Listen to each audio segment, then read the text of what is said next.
If you want to enhance your online security by removing all devices from your Chase Bank account, follow these simple steps. This guide will help you navigate the process easily. Step 1. Log into your Chase account. Visit the Chase Bank website or open the mobile app. Enter your username and password to access your account securely. Step 2. Navigate to Security Settings. Once logged in, look for the Account Services or Profile and Preferences section.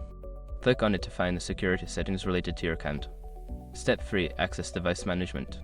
In the Security Settings, locate the Device Management or Manage Devices option. This section will display all devices currently linked to your account. Step 4. Identify old devices. Review the list of devices shown. Identify any old or unused devices that you want to remove from your account. Step 5. Remove the devices. Select the old devices you wish to remove and follow the prompts to confirm their removal. Ensure you save any changes made to your security settings. By following these steps, you can successfully remove old devices from your Chase Bank security settings, helping to keep your account secure.